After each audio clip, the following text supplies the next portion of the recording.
everybody? Welcome to the greatest show on YouTube, Calculated Nonsense. That's right. Thanks for joining us. I'm Kyle. And I'm Paul. And today we are going to be ultimately giving you our thoughts and breakdown of Judd Apatow Pete Davidson's new flick, The King of Staten Island. But first, we're going to get into what's happened to us since last week.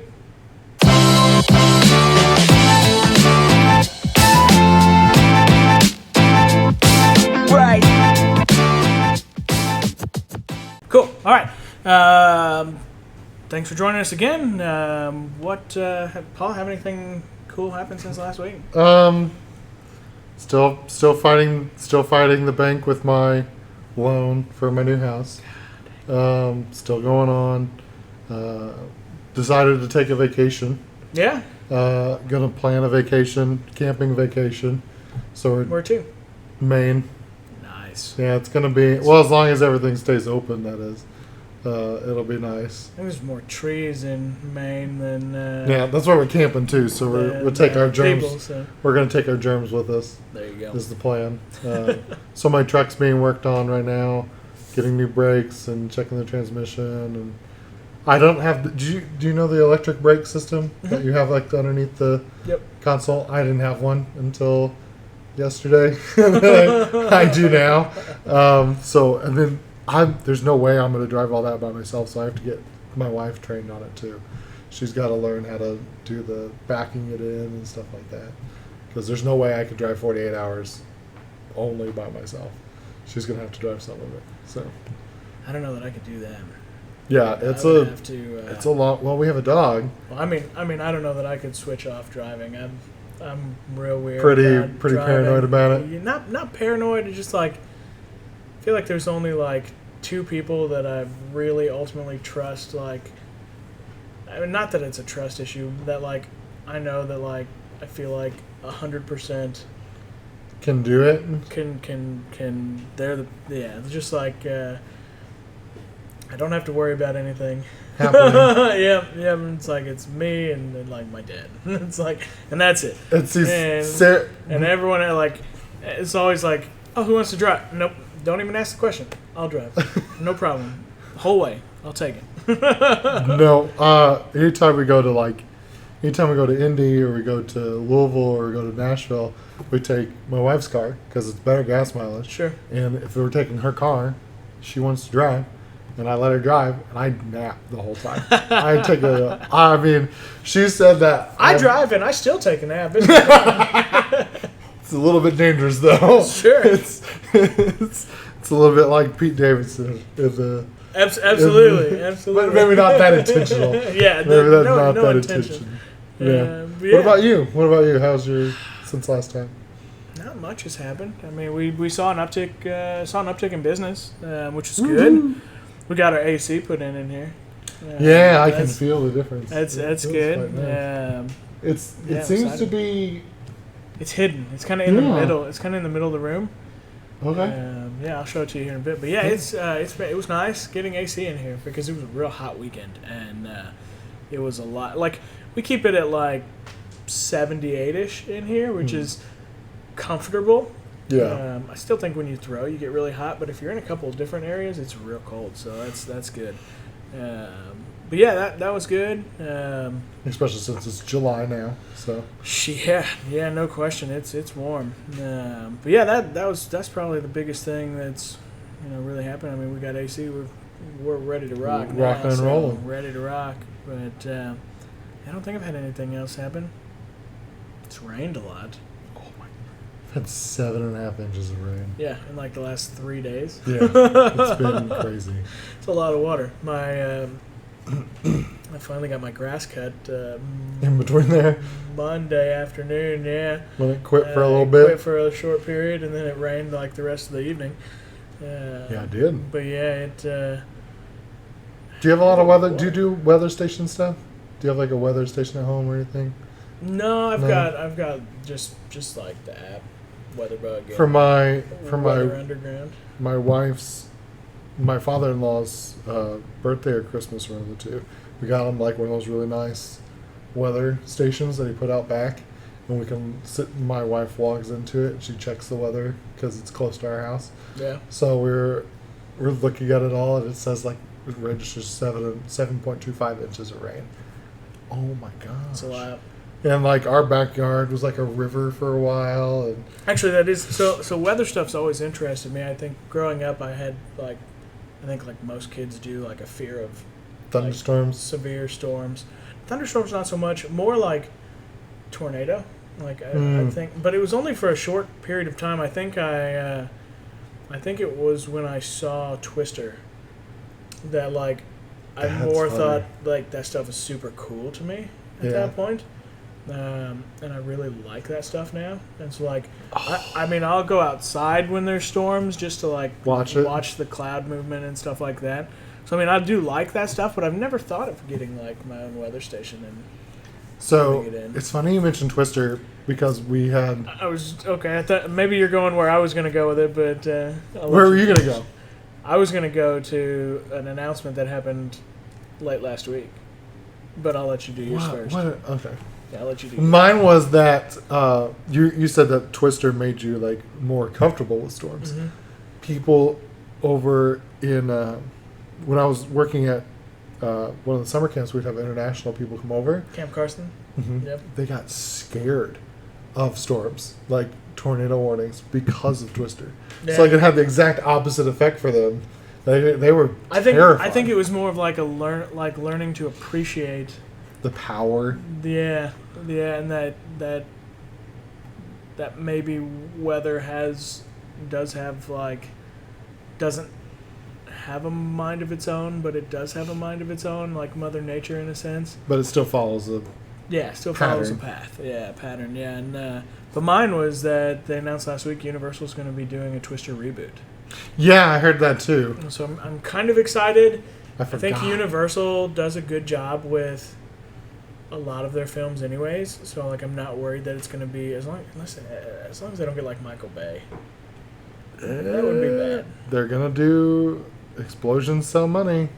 Explosions do sell money. Yeah. Mm-hmm. I don't like Michael Bay though. I mean, I like Michael Bay. I think he does for what he does okay with. But Transformers is just. Yeah, I have to think of like 13 Hours. The Benghazi movie that he did. What was that? I didn't watch that. You didn't watch? Oh man, that's really good. You should watch that. That's a really good movie. That's got Michael Bay. Yeah, it's got John Krasinski in it, and I do like John. They did a really. I think it was in the special features. They go through and they show like how they filmed a lot of the stuff, and they use like these GoPro arrays to film. It's like the ones that you can not walk like with? This, like that needed like 5 people to walk with them. So like he had like 100 GoPros on this like pipe array, and it was like curved and arced, almost like a satellite dish in a sense, and had like all of them filming at one time. And then they went through and reviewed like every one of them to find like the perfect angles to see this stuff. Oh my god! But that was a really great movie. I would really encourage checking that out. You guys too. 13 Hours. The Benghazi. It's not 13 hours long though, right? No. Okay. It just covers 13 hours, but it's really good. There's some graphic stuff in it. Okay. Well, check it out. Yeah, it was good. It was Watch good. the trailer for it. But yeah, hopefully they get somebody good, and not like they did that Twister movie not too long ago, that tornado movie where it like tore up a school. That one wasn't very great. And then they did. You got the shark tornado thing too. Oh yeah, Sharknado. No, don't get any of those guys. Ian Ziering, we don't need him in this movie. So, absolutely not. Or Geostorm, like we don't need like that type of. Hopefully they do it justice, and hopefully that. I mean, I think they will do a really great job with it. Please don't, because it's a cult classic. Yeah, it's a cult classic, and please don't ruin a classic. I'm excited for it. But yeah, that kind of sums up, I guess. Yeah, most of last week in review. That does. So, but all right, well, we'll shift gears. We'll go into King of Staten Island. King of Staten Island, baby. yeah, we'll see what. Give our viewers kind of a synopsis, and then we'll jump right into it. So let's get into it.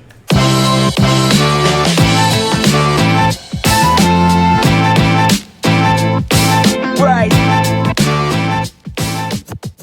All right.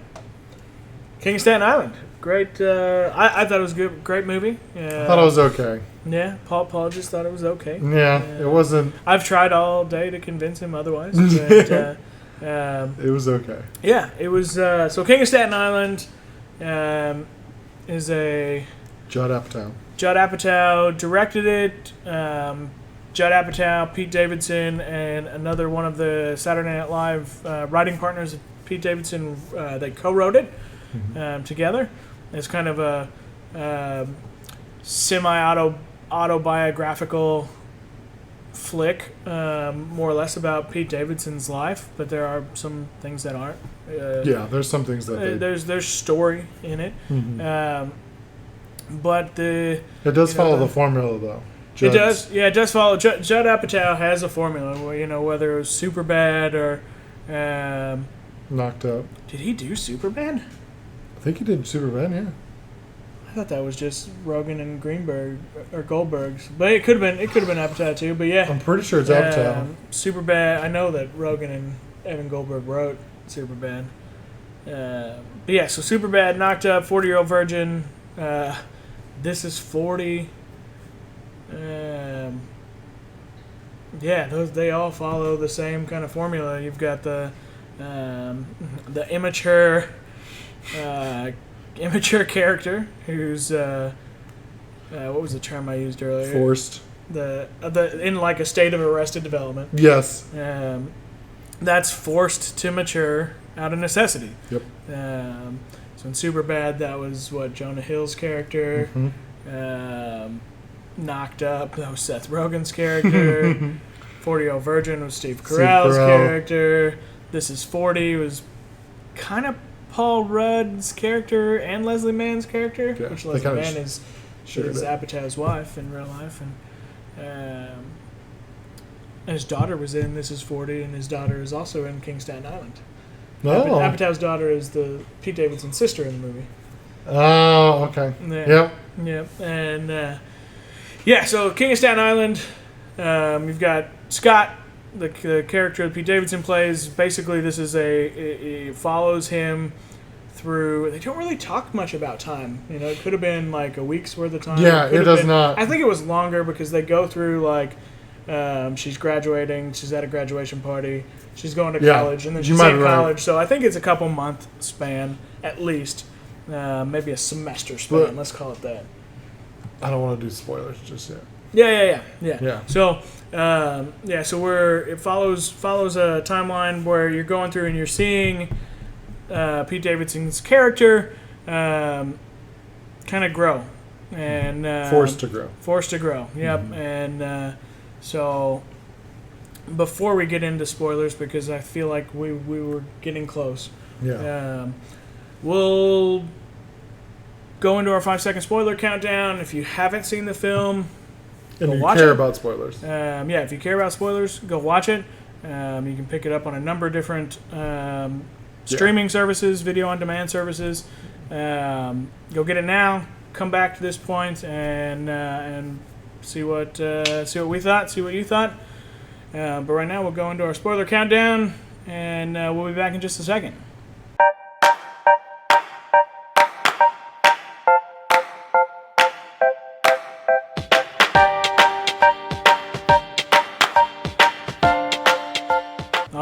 If you're still watching, that means you don't care about spoilers. You watched it. Or you watched the movie, yep. And if you are still watching it and you do care about spoilers, well, you're an idiot. So we're gonna jump right into it. And so I thought the movie was great. I have my reasons for that. It was okay. Paul thought it was okay. Yeah. I mean, it was good. I don't know if it was $20 good, but. It was good. Yeah, so if you've watched it or you paid the $20 for the video on demand service or portion of the movie, I'm still the guy that goes and buys hard copies. The though. Blu-ray so, like, hard copies. You know, I buy that, you know, mostly because like I've always been an artistic person, and so I find a lot of value in all things art. And I you know, even though as a kid I still like illegally downloaded music and stuff like that, I did still buy CDs and stuff like that to support artists and stuff like that, and so I don't mind. We pay to. I love seeing movies. Yeah, I go see movies all the time, and I enjoy. I shouldn't say I enjoy paying for them because I hate giving money away, but but I enjoy being able to support that stuff. And $20 is kind of steep, like especially when you think like when this movie comes out after like a normal theatrical release, you're gonna pay $20 to own it. Yeah, instead of rent. But like because we're in COVID-19 times and movie theaters are closed, they're not getting a theatrical release, where you'd be paying anywhere from like $6 to $10+ a movie, depending on where you're at in the country. That's true. So paying $20 is, you know, maybe not terrible, especially if you watch it like the first when the only time I watched it was with myself and Amanda and my parents. Mm-hmm. So there's 4 of us there watching it. So it's, you know, really it's $5 a person. It was a cheap movie ticket. Yeah. Okay. I didn't. Yeah. When you put it like that, yeah, you're right. That would be worth it for you. But it's just $10 a movie ticket for me. Yeah. To not. I don't know. I thought it was very well done. I thought that I understood the timeline, understood Pete's role. I love the fact that he honored his father in it with his name. His name in the movie is Scott. Mm-hmm. And I love that. That was fantastic. And the shrine on the wall, too, to his dad, which is all based on Pete Davidson's real life. What happened to his dad. His dad died in 9/11 as a firefighter. And this was kind of like the fallout and how it happened to how it kind of messed up him, or I mean, absolutely, you know, one of the things that he but talks then growing about, out of it as well, growing through it, growing through it, because he still talks about, like in interviews, that that stuff kind of stays with you forever.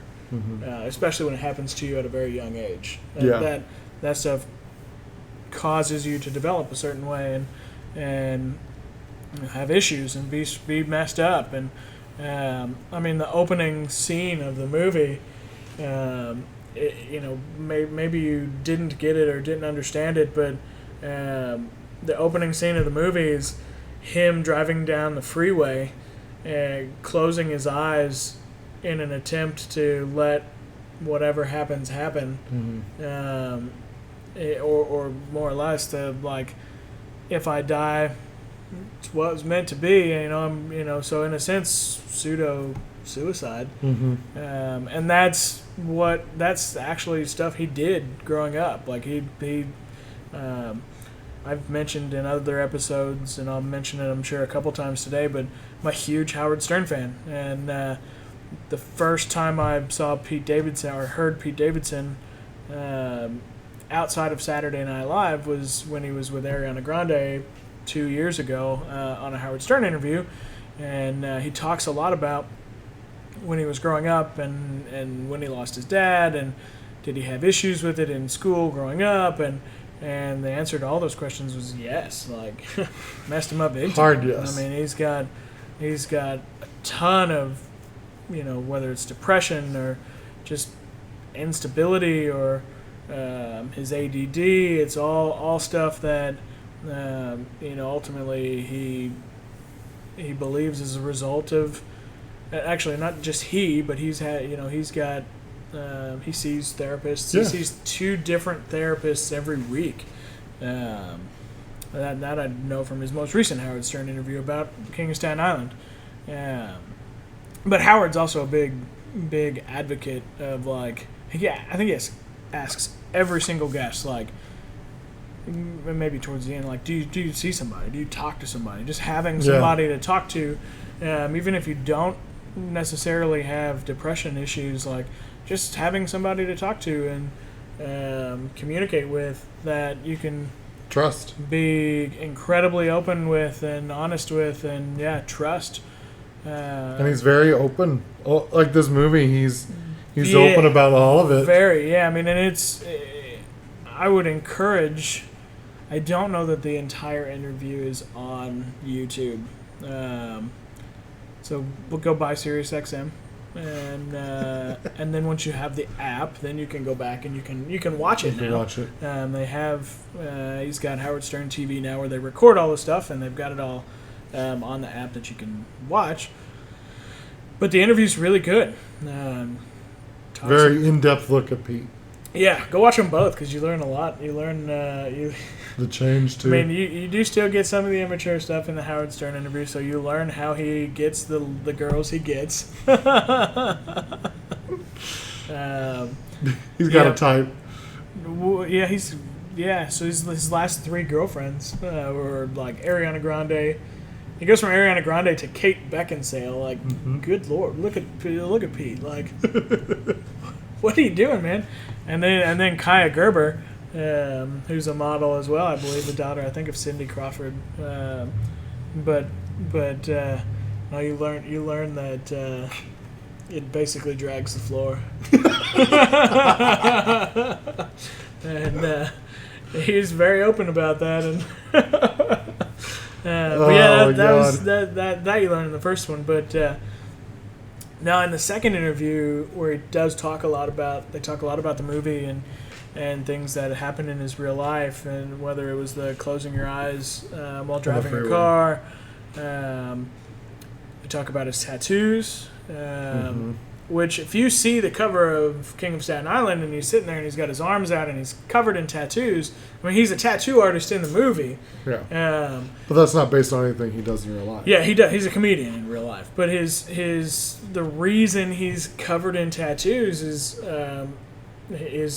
kind of a sad but true thing about society too. Yeah. So Pete, when he was growing up, he cut himself. A lot of self-harm. Yeah, a lot of self-harm. Cut himself. So he's got scars all over his arms and his chest, and he talks in the interview with Howard about how he got to a point where he was getting invited to parties, and once he got into show business, and there'd be pools and people would be swimming, and so he's gonna have to take his shirt off, and basically it's easier to talk about all the tattoos than it would be to talk about all the cuts and scars on his body. So, covered those up as a way to make it easier on himself when he's... And more socially acceptable. Yeah, and more socially acceptable, sure. So that's a good part. I mean, but you clearly see in the movie, like, it's a very good character piece on somebody who has mental instability, and he's very he's very open to admitting and talking about those are issues that he has in real life. He talks about, so like the line where he talks about when he's with his sister. Yeah, what was her name? You should be worried. Was it Sadie? Right? I don't remember. Can't remember either. Yeah, when they're at college, and he's like, "Why do you think I smoke weed so much?" It's to slow everything down. And that's, he in the movie he smokes weed a lot. In his SNL, like, he's portrayed as a burnout stoner, and he's very open about talking about how he smoked a lot of weed, but smoking would lead to drinking, and smoking and drinking would lead him to make very quick, irrational decisions. And so during this last media swing for this movie, whether he was on Howard or Kimmel or Good Morning America, whatever, he was doing his videos from the basement of his mom's house.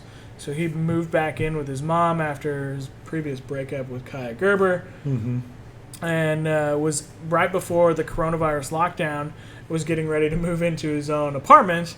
But ultimately, he made probably a really good adult decision that it probably wasn't best for him to get locked down alone by himself in a new place. And so he decided he was going to stay at home with his mom so that he could get his life together. And that's really what the movie is about. You know, it's about Scott, the immature character who's in his 20s, who's a tattoo artist. Tattoo artist. Who tattoos little kids. Aspiring tattoo. Yeah, he's not real good. He's not real good with the eyes. He always gets the eyes wrong. And he puts like the cat's butthole on the guy's belly button, or he messes up Obama on the guy's arm, and you know his friends let him use their body as canvases, and ultimately you know his one buddy's a drug dealer, and ultimately they make a bad decision in the movie. You're right. Yeah, and it's based off of what his mom said about him. Yeah. In the movie. Yeah, and it's, you know, he makes this irrational decision to go with his buddies. He's going to be the lookout driver while they steal Oxy from a pharmacy that his buddy gets him the keys for or whatever. And so his friends all get arrested, and he runs ultimately away. his one buddy they find out that the catfish wasn't really a catfish. It was a real girl. It was a real girl. Oh my gosh, they were blown away. But yeah, then he runs away, and so then he's kind of forced to like get his crap together. Has to. And no option. one of the characters that I wish there was more involvement in was his girlfriend. The girl from the beginning. She did a really great job. She's a great actress. I don't know what her name was. I don't know what else she's been in. She talks about how crazy he makes her feel. Yeah. And how she cares about him, and then he turns it around. She's ready to take that next step and grow up, and he's just kind of stuck. Like, he enjoys what his life is, you know, staying at home, living at home with his mom. He enjoys the comfort that comes with that, you know. But I think he says something like he doesn't deserve it. Yeah, because of all the things, like the mental instability, he feels like he's not worthy of being loved, and that's a real life feeling he has, and he talks about in interviews that. So he's scared to move on in that. Yeah, he's scared to get hurt and scared to hurt somebody else because of his mental instability. But she's kind of okay with the way he is. Yeah. But he's got to want it too, and I mean, she goes so far in the movie as to like go to a restaurant he's working at to try to with like a random guy on Tinder, a Tinder guy who's like a dreamy dude. Like he's a good looking guy who seems to have a lot going on, and he's telling her all about all this stuff, and she's just bringing that guy to make Pete or Scott jealous, and he just doesn't show it. Doesn't care. And it's she storms off. Yeah. And then he follows after, not the Tinder date, but the Scott follows after, and she's like, I was just trying to make you jealous. And he's like, why would you do that? Why? Yeah, and she's like, we're done. We can't be friends because it's too hard for her to be friends, and they just kind of have to go their own way. Yeah. And then he tries to bang her for Roof, too. His mom kicks him out, and he's got nowhere to go.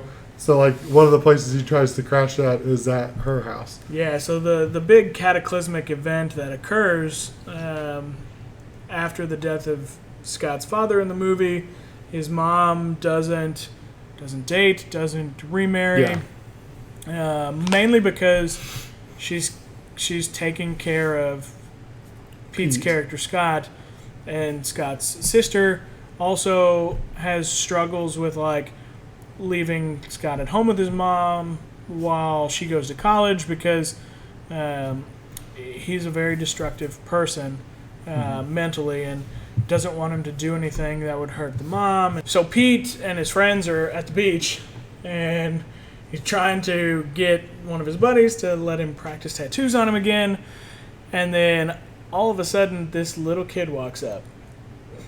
I mean, like, tiny little kid. 10 years old. Yeah, 9 or 10-year-old kid comes up, and Scott's like, hey man, you want a tattoo? And the kid says, yeah, I want a tattoo. I want the Punisher skull. Full circle, back to the Punisher again, because that was our first episode. Yeah. I want a Punisher skull on my arm. And his friends are like, I don't think you should give a tattoo to a kid. And he's like, well, he's a kid. He can make his own choices, and he wants a tattoo. So do you consent? Is what he said to the kid. Yeah, do you consent? Because he wants a tattattattoo.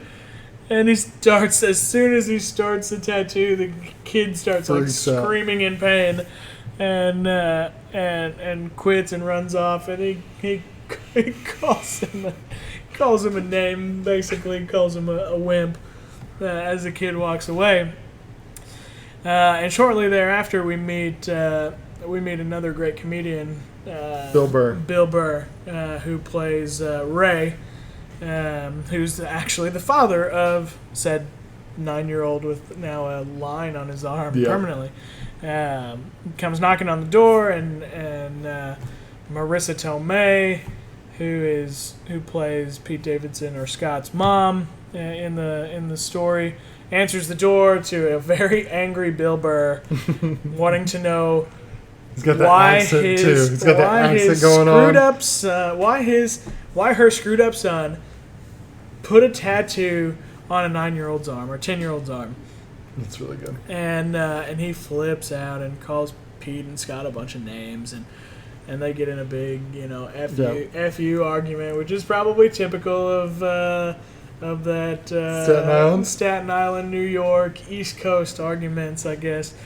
But then ultimately, the kid fesses up and says, well, I told him I wanted it, and it was my fault, and Pete's mom, or Scott's mom, says, I'll pay for it, because I'm a nurse at a hospital, and I can get the laser and take it off, but ultimately, Bill Burr's character comes back, apologizes, because he realizes who it was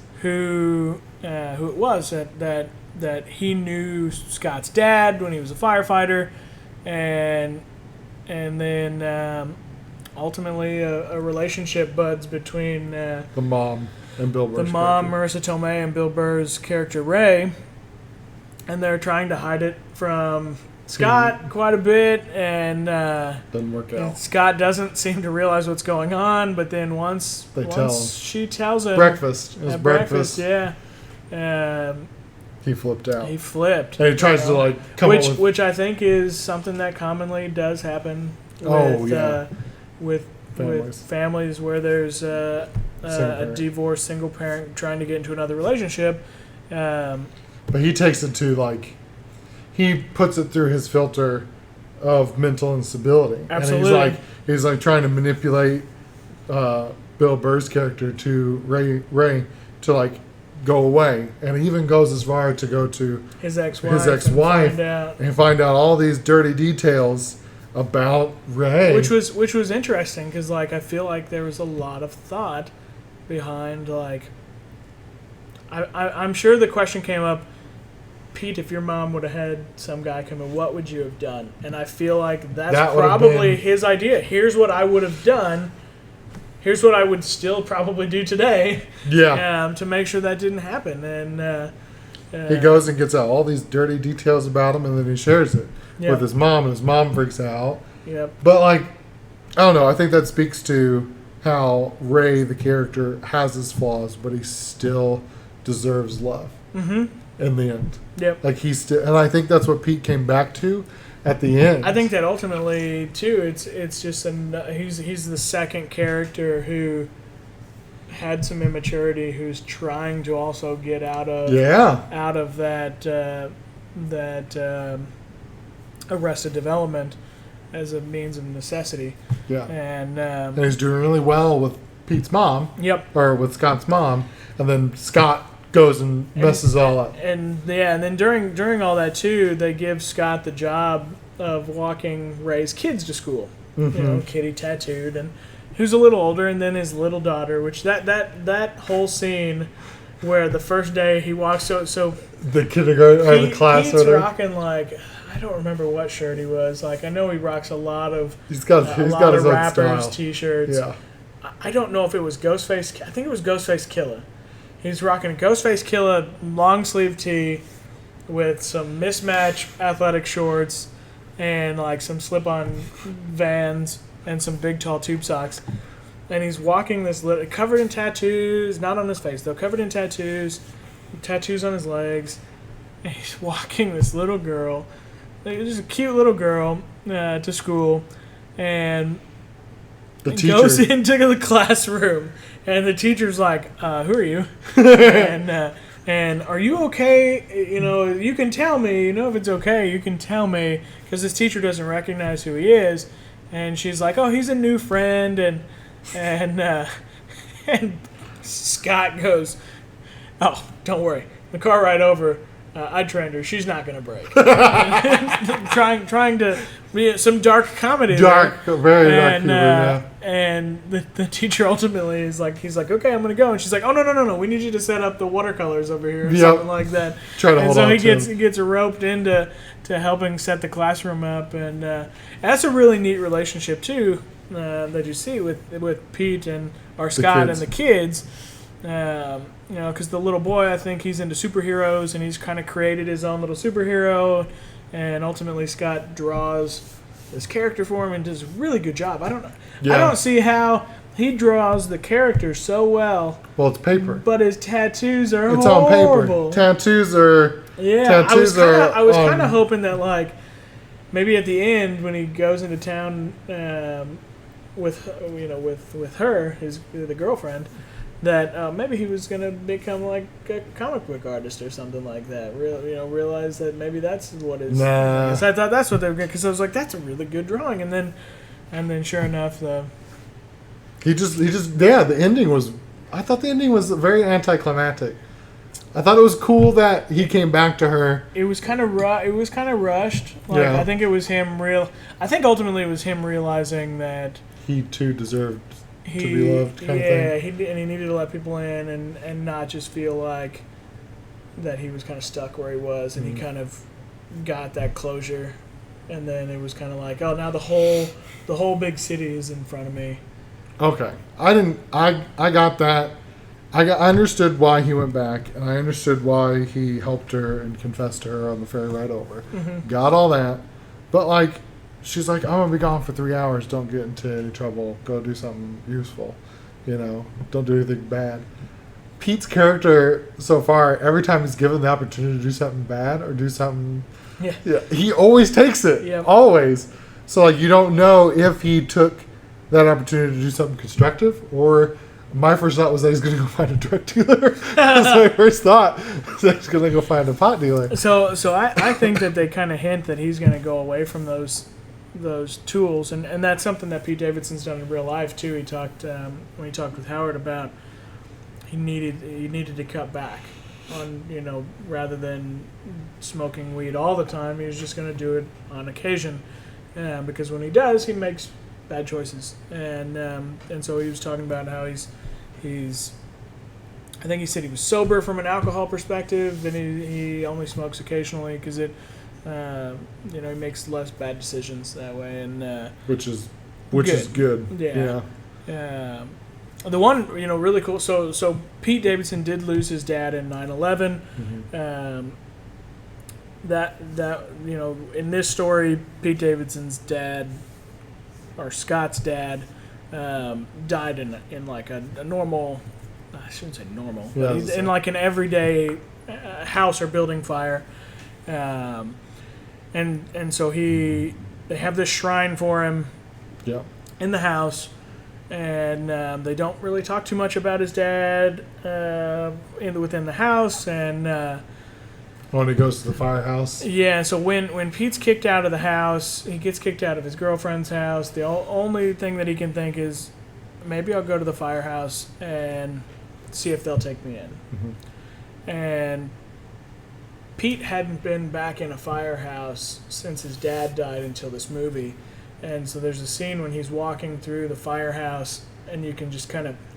I felt like I could almost feel, like, his pain. Like, he wasn't crying or he wasn't freaking, but I feel like he did a really good job of portraying emotion.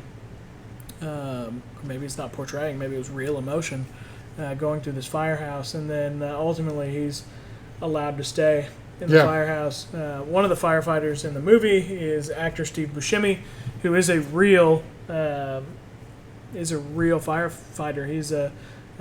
He's also a movie actor. That's what he does. But he's a member of a firehouse in New York, and in real life, and he was also at 9/11, and it was really cool. And the other actors who are firefighters, they play a lot of pranks on him, but ultimately he's given a job, like clean the floors, clean the bathroom. He's given a job, and they let him stay. They teach him about his dad. Yeah, they do it out of respect for Pete's dad. Pete's dad, yeah, because he died in the line of duty, and that's a something they honor and take seriously, but ultimately Pete learns stuff about his dad, and he wants to know, like, everyone tells him all the good, and he only the good stuff, and that's a real thing too. Like, it made him mad that everyone told him all the good things about his dad, and his dad had to have these flaws, because otherwise you're just told your whole life about how great this person is. And it makes it harder for you because you got to miss out on all those great things that this great person had. And he wanted to know the flaws. So he was like, okay, great. This guy wasn't the perfect dad or wasn't the perfect guy, and that I got to miss out 26 years of my life with. He's just a normal dad and had his flaws too. They talked about how the mom at the very end, after the veil's already dropped on the humanity that is his dad. Are you talking about the scene with Scott and his Pete mom and Marissa on the couch? Yeah. So that scene was to me was almost like an homage to his ADD, because these two are watching one of the greatest scenes in Game of Thrones. The scene where Joffrey is slapped around by Tyrion Lannister. Tyrion Lannister. Yeah, Tyrion Lannister. Which is a fantastic scene. And they're not paying attention to not even a little bit. Mainly to have their own conversation, which can happen. But I felt like that was kind of like an ADD type moment. Yeah. But I was really happy that was kind of the message he needed to kind of pull himself together. Yeah. It was, and his mom told him on the couch, she said, the reason why your dad liked watching cartoons with you is because he was high the whole time. Your dad and you would watch cartoons with each other because he was tripping LSD constantly. Yeah. And he thought it was coming to life. And Pete was like, that's so cool. And it's like he had his flaws, but he also overcame them to be with his mom. Yeah. And so I think it all comes back to, Bill Burr's character, right? Someone who's flawed, who's trying to find a way out of it. Scott's dad, who is a person who's flawed, who's found his way out of it, and finds it with his mom. And now it's Pete trying to find his way out. Pete's turn, to continue to mature and grow up and go through what happened. And then from there he goes to find his girlfriend, or his ex-girlfriend, who pretty much instantly becomes his girlfriend again. Yeah. Helps her study for her civics test for the city, so she can try to better Staten Island, and then it ends with Pete turning around and having 3 hours to spare, and in the big city with the whole world in front of him now, and so that's pretty much the movie. Yeah, and so it was. I felt like I connected with the film a lot because of the interviews that I've listened to with Howard Stern, which happens to me a lot.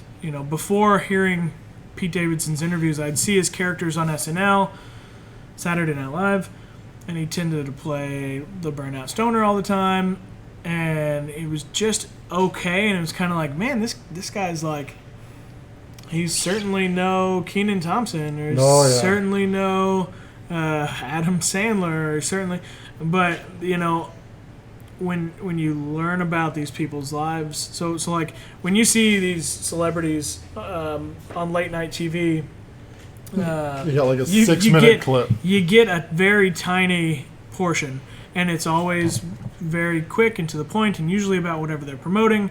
But when they go on to the Howard Stern show for an interview, they're there for like an hour plus, and Howard does these amazing deep dives into these people's lives, and you get to know the people rather than just the projects they're doing. And so that's kind of the first time that ever happened to me was with a Lady Gaga interview. I was not a fan of Lady Gaga. All the only perception of her that I had was what the media told me, or what the little 5-minute clips on late night show would tell me. But then when you hear these interviews and they go into super detail about what's happened in these people's lives and how it affects them, and you really feel like you know the people, and you feel like, oh God, these people, even though they have a lot of money and they're super wealthy, they're just normal people, just like the rest of us. They're nobody special. Like they don't just have it all figured out.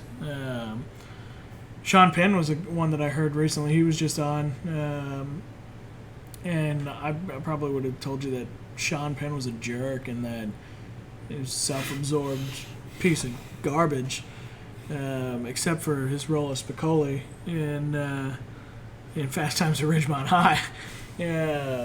But I heard this interview, and you learn all the stuff that he's doing outside of films, or he could be whatever Marvel superhero he wanted to be, but instead he's spent the last 10 years working on third world countries, making them better places to live, whether that's Haiti. Right now he's the driving force behind a lot of major COVID-19 testing sites nationwide. But and with Pete Davidson, it's learning that he has all these issues, and that Lorne Michaels, who's like, when it comes to finding a piece of coal and polishing it into a diamond, he tends to be pretty darn good. I mean, when you look at some of the past Saturday Night Live casts, I mean, he does a pretty darn good job at picking great talent, and he may have done it again with Pete Davidson, and maybe I think Pete showed that he can do more than just comedy. I mean, he played a pretty deep, dark role in this from a cinematic perspective, and I would say this is a movie to watch, a good movie to watch, especially if you enjoy a lot of the openness that comes with being somewhat broken and trying to grow yourself and showing yourself that. And I think that everybody could benefit has from their issues, and like I was saying earlier, where Howard Stern usually says, if you have the ability to get a therapist or a psychologist or shrink or whatever, somebody to talk to, so Howard and Jerry Seinfeld are very close, and he usually talks about it. So Jerry doesn't see like a therapist. Jerry has this best friend, this guy that I can't remember his name. I want to say it's like Bob, that he calls every single day. He calls this guy, and they have like an hour or two long conversation every day. Dang. And so that's his phone. But finding somebody to talk to that you trust, that you can really be open to or open about with different things, I think that's helpful for anybody. Yeah. I agree. Yeah, very helpful. So I would definitely recommend the flick to anybody. Just like Paul said, I think everybody has their problems and issues. And I think this is a really good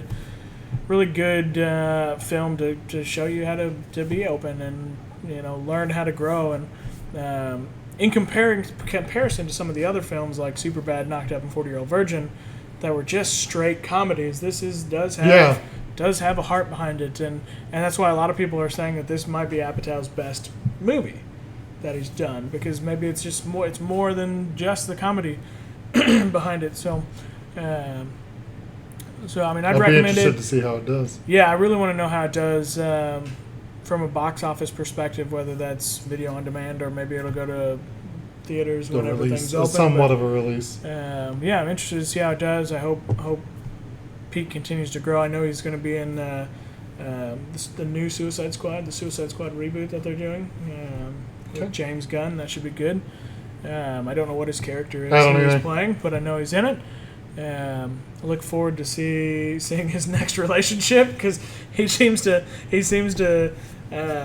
he's got a type, very beautiful girls, but they seem to be attracted to whatever's dragging the floor, I guess. But maybe that's not the case. Maybe they're attracted to Pete. But yeah.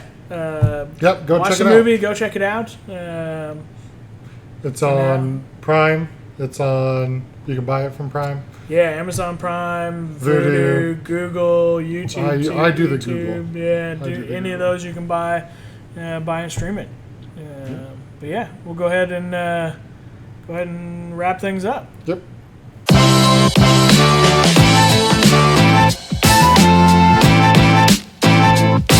Right. All right, so that was our take on Pete Davidson, Judd Apatow's movie, The King of Staten Island. We encourage you to go get it on a number of different streaming services. Check out the image right over here that I'll put right in the middle. There'll be a list of different streaming services you can check it out on.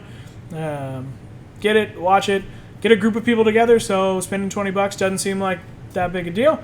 And let us know what you think. Let us know if you feel like this is a good flick for somebody to watch who might have some depression issues, mental instability, bipolar, or anything like that. Let us know. Mm-hmm. Comment section down below. Yeah, comment below. And like and subscribe.